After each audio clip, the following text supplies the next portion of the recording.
PLAB 2 is definitely an exam you need to get done and dusted in one go.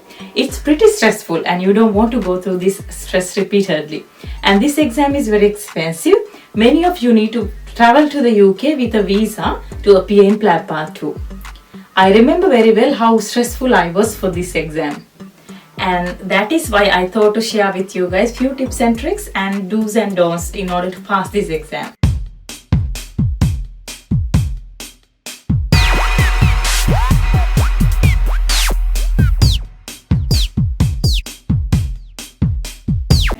Hello everyone, I'm Dr. Chamodi again. Welcome back to my channel, and this video is part of my PLAB series, and from my perspective this is one of the most important videos in the series. If you all want to know more about PLAB exams, I have a separate video in the channel explaining everything about the PLAB exams, and this particular video is totally dedicated to give you guys preparation tips for the PLAB Part 2 exam. PLAB 2 is composed of 16 OSCE stations and each station lasts for 8 minutes. All the case scenarios you get in the exam reflect real life situations, and there are different types of stations you can expect in the exam, like taking a history, examining and diagnosing a patient and discussing the management plan with that patient, or breaking a bad news, talking to a sad, angry or maybe upset relative, a telephone conversation with a patient or a relative, and even talking to a colleague, doing a focused examination or doing a procedure, things like that. The entire exam runs for about 3 hours and you will get 2 resting stations, each lasting for 8 minutes. First of all, I highly recommend watching the video GMC published, and it explains exactly how the exam is conducted, and that is recorded in the exact location where you will be at during your exam. Carefully watch this video and be familiar with the exam setting. I myself have done the exam twice, and I will share where I went wrong in my first attempt and how I managed to pass my exam in the second attempt, which I think is really important because maybe if you avoid the mistakes I have done, you will not require 2 attempts to pass this exam. Okay, let's start right away then. First tip is the timing of the exam. When I did my PLAB Part 1, even before my results were out, I got ready for applying my UK visit visa for PLAB 2. My PLAB 1 results were out on December, and I booked my PLAB 2 in 3 months time, which is March the following year. If you need a visa to come to the UK to give PLAB Part 2, this is definitely something you need to think of from the very beginning, because you need several months of financial history and a number of documents ready to apply for PLAB 2 visit visa. I would say the lesser the gap between 2 exams, better, because you still have that PLAB 1 theory knowledge in your head and you can focus more on the interpersonal skills and ethical aspects of the exam. However, I know nowadays the circumstances are different and you hardly get a closer enough date for PLAB Part 2, which is out of your control, so don't worry if you don't get a closer date. Okay, the second tip is please go to a PLAB 2 academy at least 6 weeks prior to your exam and practice there with other candidates. This is something I tell everyone who asks me for advice. You must go to a reliable academy. I know it can get expensive and many of you are already financially tight, have spent for English exams, PLAB 1, PLAB 2, but spending for an academy is totally worth it, and you don't want to risk that 900 something bucks you paid to book for the exam. I know there are those rare creatures who pass the exam on their own without attending an academy, but if you are someone from an Asian country working in an Asian hospital setting and never been to a hospital in Europe, you are going to need an academy regardless of your knowledge and skills. I will share my own experience here because I think it's important. I was pretty confident after my PLAB 1 and I started preparing for PLAB 2 straight away. I did enroll with an online academy because I thought I can pass PLAB 2 without going to an academy. Honestly, I did not have money to stay in the UK for longer and didn't have money to pay for an academy as well. So I did join with an active Facebook group and found few enthusiastic people like me who were doing the exam during the same time as me. They were from various parts of the world and we got together and practiced online almost daily, and I thought our preparation was going on really well. Some from our group joined an academy later and some, including me, did not join an academy. I was very confident about the exam, and my theory knowledge was also not bad. So I came to the UK only 3 days before my PLAB 2 exam and gave the exam. After the exam also I was thinking that I had done well enough to pass required number of stations. But when my PLAB 2 results came out, I realized that I have failed by 1 station, and that was also by 0.05, very small amount of marks. Honestly, what I thought that time was, if I had done a little bit more, I could have easily passed the exam without going to an academy. But when I went for an academy to prepare for my second attempt, I realized that I have been missing out so many things while preparing for the exam on my own. This time I knew I was going to pass the exam even before the exam date, and that was how powerful practicing at the academy was. There were so many people to practice with, and there were so many resources in the academy, and I had plenty of time because I went to the academy 6 weeks before, and I was pretty confident, and I could compare myself with other people who were preparing for the exam, which was really an advantage. And that is how helpful an academy can be. And this is not only me. I have heard the same exact story from many people who were preparing for their second attempt. And I will repeat it again here. Please go to a reliable academy 6 weeks before, 4 to 6 weeks before, I would say, and practice there every day. Practice, and that is what makes the difference. Okay, the third tip, which academy to choose. There are all sorts of places nowadays claiming to guide you through PLAB 2. Please know that many people have made it a real business, and you can easily end up wasting money unnecessarily. Honestly, there are PLAB 2 coaches who haven't even worked in the UK and who haven't even appeared in the PLAB Part 2 exam. So please be very careful when you choose your academy.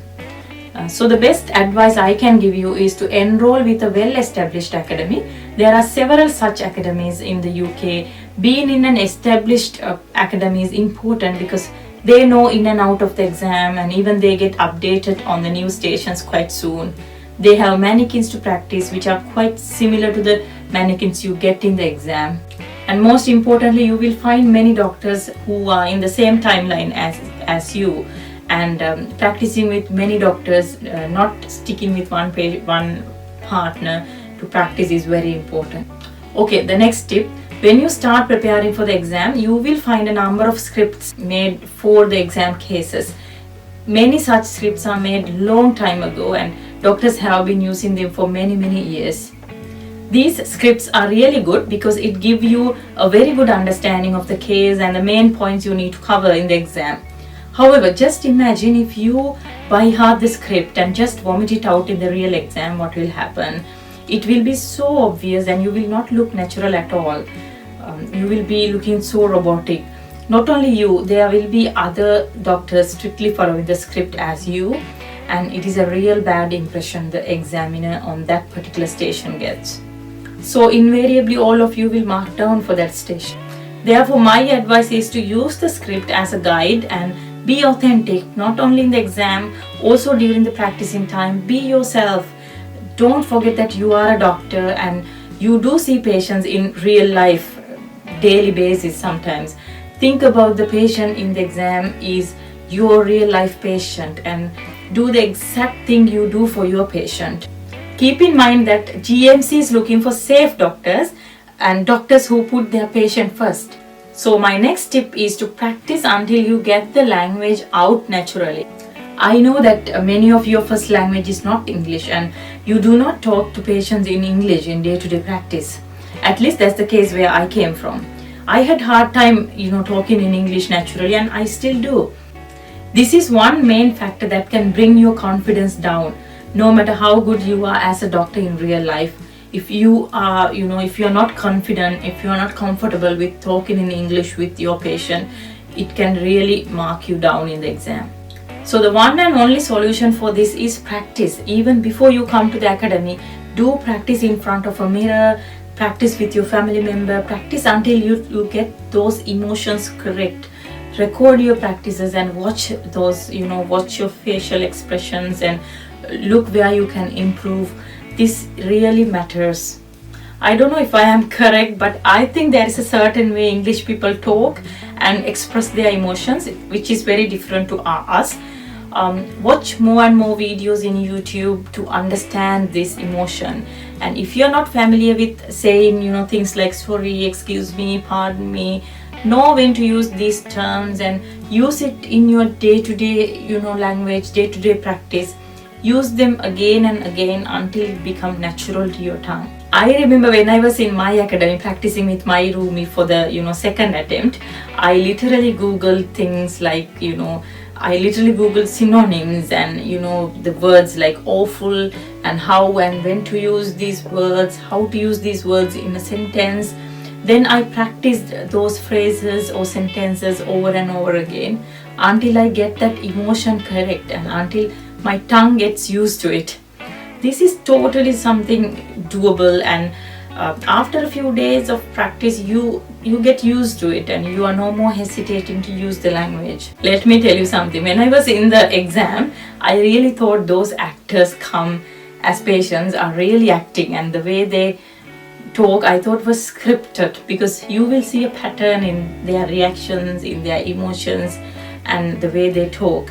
But when I got through all those steps and finally started working in UK hospital, I started getting flashbacks about my PLAB 2 cases, because the real life patient was not at all different to the actor who was in the exam. Whether it be talking to an angry patient, breaking a bad news, or talking to an angry or sad relative, you will 100% see the exact same case, and the real life conversation you carry will be 100% similar to what you see in the exam. Believe me, it is exactly the same thing and same way they talk, and the patient you get in the exam treat that patient as a real patient. Now when I think back, I feel like it was such a silly thing to get really robotic in the exam and not realizing those cases I get in the exam are real life situations. So take this exam as just as another day in your working life. I am very impressed that PLAB 2 exam is a really well put exam, and just as the GNC website mentioned, the PLAB 2 is a reflection on the cases you might come across on day one of your career in a UK hospital or a GP clinic as a junior doctor. Okay, my next tip is to stay calm. I know it is easy to say, but do your homework, do practice well and be ready for the exam. Do not waste time. Take the exam very seriously and do your hard work. But finish all your stresses the day before your exam, and tell yourself that you can do it and be confident that you can do it. Stay calm when you enter that GMC building. This is really, really important. The exam itself is very stressful and very jam-packed exam. You will be repeatedly facing cases back to back for around 3 hours. I mean, who do not get tired and exhausted when seeing patients back to back for 3 hours? So staying calm whenever possible is really important, and it can save a lot of your energy as well. During the exam, when you are waiting outside the door to start the case, you have 1.5 minutes to read the case scenario. Take advantage of this 1.5 minutes and read the case card properly and note the patient's name, age, the setting, whether it is an emergency department or a clinic or a telephone call to a relative, etc. Just before entering, have a final glance at the patient's name. Enter the room with an open mind. That brings to my next tip. Be a good listener during the exam. You totally forget to listen to the patient when you are scripted and when you have by-hearted script. Sometimes you are looking for next line, but the patient might say something totally different to the script. So forget your script and listen carefully to the patient in front of you. If you didn't understand what they said, ask them to repeat it politely. If you think you can't understand their accent, tell them and ask them to talk slowly if possible. I mean, this is exactly what we will be doing in our real life. So do it in the exam as well. Next, I want to tell about the resting stations and please use these 2 rest stations effectively. As I told you before, the exam is a highly stressful situation and you will easily get dehydrated, you can easily freak out. So please make use of those 2 resting stations. When you get to your rest station, totally come out of the exam mind and have a sip of water, think something different and pleasant. Don't worry about the things you have done wrong, and don't worry what will be the next station. Just take that 8 minutes to rewind yourself. Finally, what I have to say is, if you are preparing for PLAB 2 exam, just believe in yourself. You can definitely do this. It's not a difficult exam, but it's a very stressful exam. I know that. There is something I have learned over time. If you really work hard, if you really work smart for something, you can definitely achieve it. So whatever achievements I have had in my life didn't come out of blue. I had to work hard for those. PLAB 2 is a short-term target, and once you have you are done with it, you can move on and you can do whatever you like to do. But the 4 to 6 weeks before the exam, don't waste that time. Practice a lot. Practicing make a real difference.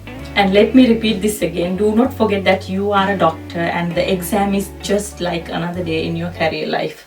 Finally, I wish you everyone all the best, and please do ask me if you have further questions. I am very happy to help. Okay, until I meet you with another video, bye.